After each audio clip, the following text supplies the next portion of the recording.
Здравей, какви са впечатленията ти от днешната тренировка? Значи днешната тренировка беше много добра, специално за мен. Ние все пак се учим. Има много по-добри пилоти от мен с повече опит.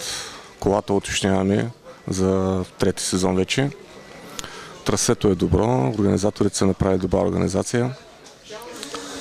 Имаш ли някакви проблеми с автомобила? Не, автомобилът е прекрасен, но както казах, все още го изучавам. В чие лице виждаш най-сериозна конкуренция за утре? Конкуренцията е сериозна в всички конкуренти. Няма по-слаби и по-силни. Ние сме всичките горе-долу в една секунда първите 3-4. Но общо взето Румен Дунев, Царски, те са най-стари пилоти с най-много опит. Благодаря ти. Здравей, Денис! Какви са впечатленията ти от днешната тренировка? Много добре, харесваме новата кола.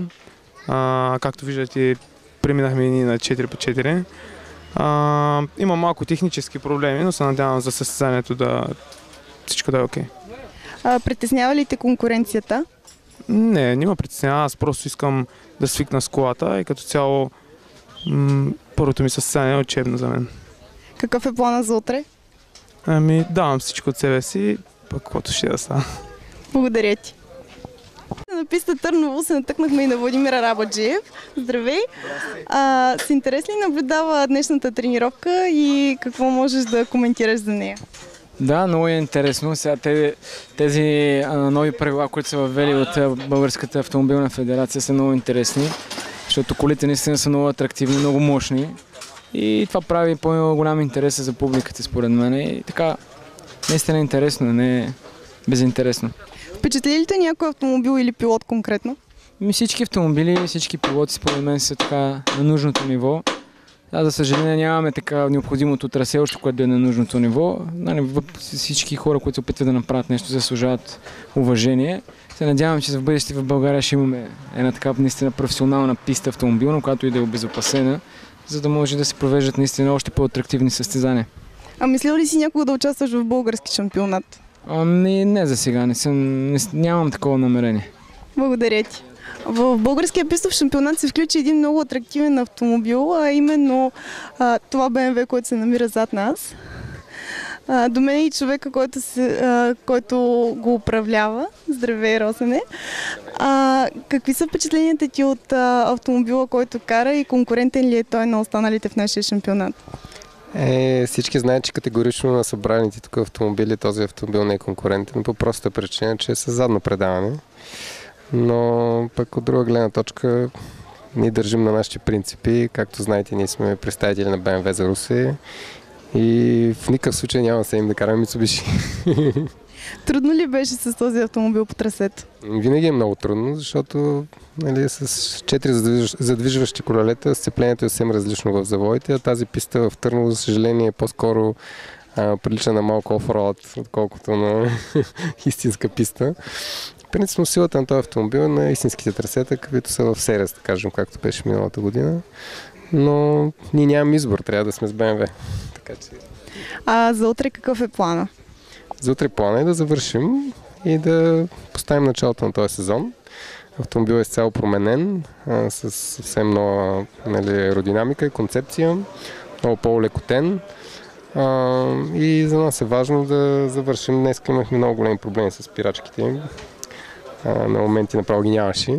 Ако успеем да отстраним сега този проблем, надявам се, че може да влезем в тройката в нашия клас, който е Макс. В кои състезания планирате да участват? Ние ще участваме във всички състезания на писта, принципно, затворен маршрут, както се води. И освен това имаме отбор по картинг, който включва и 3 деца от Академията за млади пилоти, която е организирана от Министерството на спорта. 16 деца ще карат с закупени от пари осигурени от Министерството на спорта картинги с равностойни двигатели и шасита. Във вторник е откриването на тази академия в Пловдив и имаме 3 пилоти от нашия отбор, включително една девойка млада. И се надяваме така на много емоционално лято. Благодаря ти. Здравей, в малкия клас видяхме доста автомобили. Какво ще коментираш за новото разпределение на силите при този сетъп на класовете? Ами, виждате, че така организирано състезанието е много по-интересно и смятам, че за масовата публика става много разбираемо, много по-близко до тях и мисля, че това е бъдещето и по този начин спорта ще привлече повече и медии, и интерес. Това е в общи линии. Какви трудности срещна вашия отбор? Нашия отбор имаше обичайни проблеми с основност на неравното трасе. Щупихме една скоростна кутия. Общо взето нормални неща. За утре ще успеете ли да излезете напред? Готови сме вече. И сега да беше състезанието, вече сме на пистата. Благодаря ти. До мен е Боби Борисов. Здравей, Боби. В шампионата видяхме някои доста сериозни автомобили. По това правил ли си някакви подобрения? Здравейте. Правил съм много подобрения по колата.